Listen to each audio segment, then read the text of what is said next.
Doctor Yunus স্যারকে রাষ্ট্রপতি হিসাবে মনোনীত করে একটি শক্তিশালী জাতীয় সরকার গঠন করে রাষ্ট্র পরিচালনা করুন। আমরা এই এনজিও সরকার চাই না, তবে আমরা ইউনূস সরকার চাই। এনজিও দিয়ে কোনো অবস্থাতেই রাষ্ট্র পরিচালনা হতে পারে না। ইউনূস স্যারকে প্রদান করে রাষ্ট্র প্রদান করে আমরা জাতীয় একটা সরকার গঠন করতে চাই। ইউনূস তুমি ঐক্য করো, বাংলাদেশ রক্ষা করো। ইউনূস তুমি ঐক্য করো, বাংলাদেশ রক্ষা করো। দিল্লির শাসকেরা বাংলার জমিনে নির্বাচন দেওয়ার জন্য উঠে পড়ে লেগেছে। নির্বাচন অনুষ্ঠিত হচ্ছে না কেন, নির্বাচন অনুষ্ঠিত হচ্ছে না কেন সেই বিষয়ে তাগিদ দিচ্ছে। আমরা ঢাকা থেকে বলে দিতে চাই, আমাদের নির্বাচন হবে কি হবে না সেটা ঢাকায় নির্ধারণ করবে, দিল্লি ঠিক করবে না। এই ইউনূস সরকারকে নিয়েও দিল্লি থেকে ষড়যন্ত্র হচ্ছে। দিল্লি যখন দেখছে এই ঢাকা এখন দক্ষিণ এশিয়ার কেন্দ্রবিন্দু হচ্ছে, তখন দিল্লি বসে নাই। দিল্লি বিভিন্ন রাজনৈতিক দলকে দিয়ে, বিভিন্ন সামরিক সেক্টরকে দিয়ে এই ষড়যন্ত্র করে যাচ্ছে। জুলাই আগস্টে জনতার কথা ভেবে শেখ হাসিনাকে দেশ থেকে বিতাড়িত করেছিল। আমরা সেই সামরিক শক্তি দেখতে চাই, আমরা সেই জনতার শক্তি দেখতে চাই, আমরা সেই রাজনৈতিক শক্তি দেখতে চাই যারা বাংলার মানুষের দিকে তাকিয়ে কোন রকম গোলমাল না করে বলেছিল আমরা ডক্টর ইউনূসের প্রতি আস্থা রেখে আমরা ধৈর্য ধরতে চাই।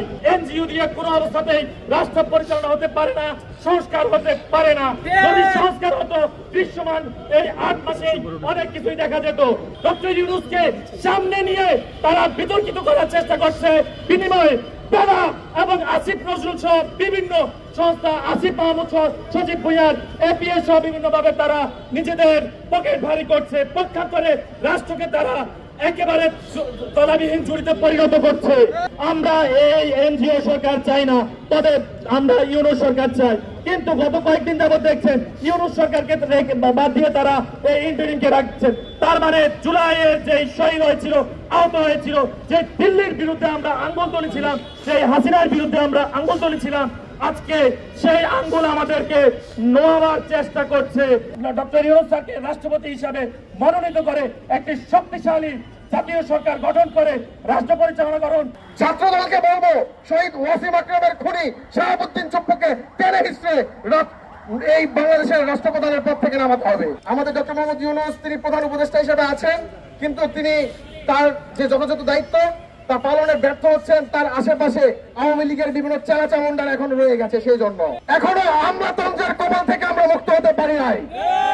আওয়ামী লীগের আমলাতন্ত্রের কবলে আমরা আছি এবং প্রত্যেকটি রাজনৈতিক শক্তি আওয়ামী লীগের বিরুদ্ধে গণ অভ্যুত্থানের পক্ষে 17 বছর নিপীড়িত শক্তিগুলোকে আমরা জাতীয় সরকারে ঐক্যবদ্ধভাবে দেখতে চাই। ইউনূস স্যারকে প্রদান করে রাষ্ট্র প্রদান করে আমরা জাতীয় একটা সরকার গঠন করতে চাই। আগামী নির্বাচনে আগ পর্যন্ত আমাদের রাষ্ট্রের সকল সংস্কার কার্যক্রম সুষ্ঠুভাবে একটা উপর দিবে আমাদের জাতিকে, এটা হচ্ছে আমাদের মূল চাওয়া।